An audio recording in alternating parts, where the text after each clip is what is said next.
प्रभु यीशु ख्रीस्त में मेरे प्यारे भाइयों और बहनों, सबसे पहले हम इस पवित्र सुबह के लिए अपने पिता परमेश्वर को धन्यवाद देते हैं। उन्होंने हमें आज फिर से एक नया जीवन, एक नया अवसर प्रदान किया है। हम सब ने कल रात अपनी आंखें बंद की, ये नहीं जानते हुए भी कि अगली सुबह देख पाएंगे या नहीं। कितने ही लोग ऐसे होंगे जिन्होंने कल रात आखिरी बार सांस लिया होगा। कितने लोग ऐसे होंगे जो आज सुबह जाग नहीं पाए होंगे, लेकिन आप और मैं सुरक्षित जीवित हैं, जागृत हैं और प्रभु के वचन को सुनने और उस पर मनन करने के लिए तैयार हैं। यह सब पिता परमेश्वर की असीम कृपा है हम सब के जीवन में। क्या यह केवल एक संयोग है? नहीं, यह केवल और केवल परमेश्वर की अद्भुत कृपा और दया है। भजन संहिता अध्याय 3 पद संख्या 5 हमें सिखाती है, मैं लेटकर सो गया फिर जाग उठा, क्योंकि यहोवा मुझे संभाले रहता है। इसलिए आज हम यह मानकर शुरुआत करेंगे कि यह दिन हमारा नहीं बल्कि प्रभु का दिया हुआ एक सुंदर उपहार है, और जब कोई उपहार हमें मिलता है तो हम उसे आदर और प्रेम से ग्रहण करते हैं।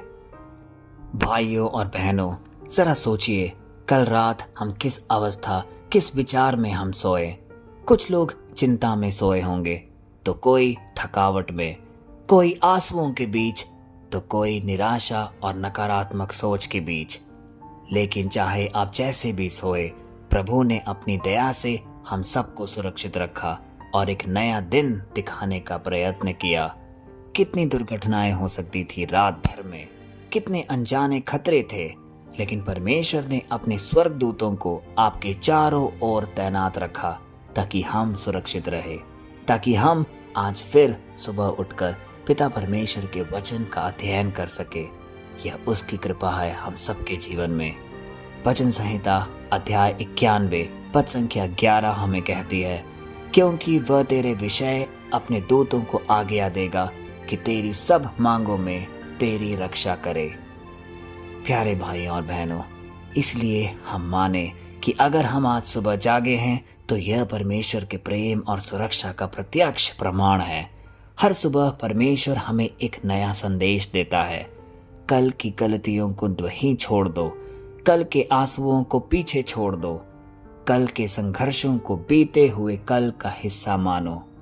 आज का दिन एक नवीन अवसर है।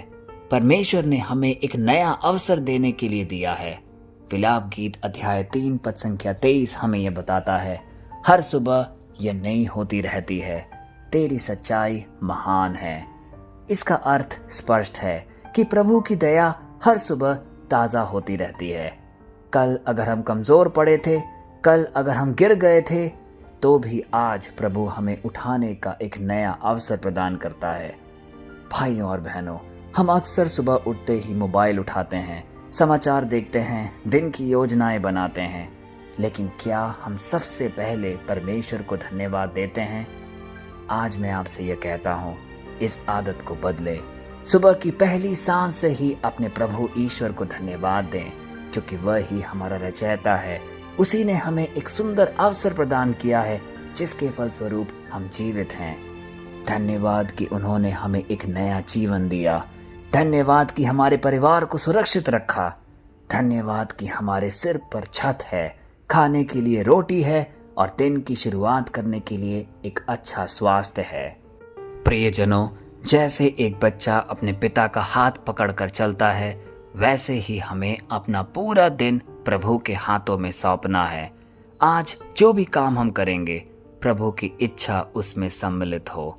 आज जिनसे भी हम मिलेंगे, उन्हें आशीष दें। आज जो भी कठिनाई हमारे मार्ग पर आएंगी, उसमें प्रभु पर हम भरोसा रखें, क्योंकि नीति वचन अध्याय 3 पद संख्या 6 हमें कहता है, उसको स्मरण करके सब काम करना, तब वह तेरे लिए सीधा मार्ग निकालेगा। यदि हम आज का दिन प्रभु को सौंप देंगे तो कोई भी परिस्थिति हमें हिला नहीं सकती। आइए आज सुबह हम सब मिलकर ये प्रार्थना करें। हे प्रभु, हम आपका धन्यवाद करते हैं कि आपने हमें कल रात सुरक्षित रखा और आज की सुबह नई जीवन, नई सांस और एक नई आशा प्रदान किया है।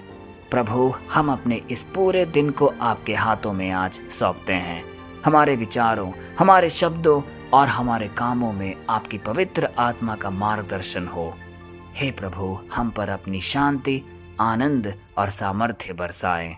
हमें आपके स्वर्गदूतों की सुरक्षा में रखें और हमें ऐसा जीवन जीने दें जिसमें आपका नाम महिमान्वित हो। आज सुबह जब आप काम पर निकलेंगे, जब बच्चे स्कूल जाएंगे, जब घर की जिम्मेदारियां निभाएंगे, याद रखें कि प्रभु हर पल हमारे साथ बना रहेगा। जब आप बस पकड़ रहे हैं, प्रभु आपके साथ है। जब आप ऑफिस में कठिन निर्णय ले रहे होंगे, प्रभु आपके साथ है। जब आप परिवार की देखभाल कर रहे होंगे, प्रभु आपके साथ है। जब आप बीमारी से जूझ रहे होंगे, तब भी प्रभु आपके साथ है, क्योंकि यशाया अध्याय 41 पद संख्या 10 हमें याद दिलाता है, मत डर क्योंकि मैं तेरे साथ हूँ। इधर उधर मत ताक क्योंकि मैं तेरा परमेश्वर हूँ। मैं तुझे दृढ़ करूँगा, मैं तुझे सहारा दूंगा, अपने धार्मिक दाहिने हाथ से तुझे थामे रहूँगा। सुबह हमें केवल आज के लिए तैयार नहीं करता, बल्कि हमारे भविष्य की ओर भी हमें देखने की शक्ति प्रदान करता है। इसलिए हमें चिंता नहीं करनी है। परमेश्वर पहले से ही हमारे लिए कई योजनाएं बनाए रखा है। आज इस सुबह हम सब मिलकर यह स्वीकार करें कि यह दिन हमारा नहीं बल्कि प्रभु का है। हम इस दिन को अपनी सामर्थ्य से नहीं बल्कि परमेश्वर की कृपा से जिएंगे। हम इस दिन को कृतज्ञता, विश्वास और आशा के साथ बिताएंगे। आज जब आप अपने कार्यों में जाएं, तो यह वचन दोहराते रहे, यह वही दिन है जिसे यहोवा ने बनाया है, मैं इसमें आनंदित रहूंगा। आइए इसको दोबारा पढ़ें। यह वही दिन है जिसे यहोवा ने बनाया है, मैं इसमें आनंदित रहूंगा। प्यारे भाई और बहनों, हर वो व्यक्ति जो इस प्रार्थना सभा में आज उपस्थित है, पिता परमेश्वर ने अपनी दया और कृपा से उन सबको आशीर्वाद प्रदान किया है। आपके सारे मनोरथ पूरे होंगे। जिस भी कार्य को आप अपने हाथों में लेंगे, वो जरूर ही सफलता की ओर जाएगा। यदि आपके मन में कोई भी निराशा या कोई भी नकारात्मक सोच है, इसी क्षण पिता परमेश्वर अपने शक्तिशाली सामर्थ्य के साथ, अपने स्पर्श के साथ उसे दूर कर देगा। यह है पिता परमेश्वर की प्रतिज्ञा और उसकी दया हम सब के लिए। यदि यह प्रातःकालीन प्रवचन और प्रार्थना आपके दिल को छू गई है, तो हमारा ये कर्तव्य बनता है कि हमें इसे कई लोगों तक बांटना होगा, क्योंकि यह एक शक्तिशाली वचन है जो पिता परमेश्वर ने हमें प्रदान किया है और हमें एक बड़े प्रेरिताई कार्य का हिस्सा बनना पड़ेगा।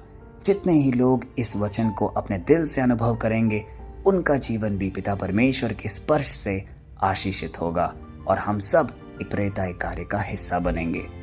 यदि आप नए हैं इस चैनल में, तो इसे सब्सक्राइब करना ना भूलें, क्योंकि इस चैनल में आप रोज सुबह प्रभु के वचनों और प्रार्थनाओं से आशीषित होंगे। आपका जीवन जरूर समर्पित होगा। पिता परमेश्वर की असीम दया, कृपा और क्षमा में आप सबको हम समर्पित करते हैं, पिता, पुत्र और पवित्र आत्मा के नाम पर। आमीन।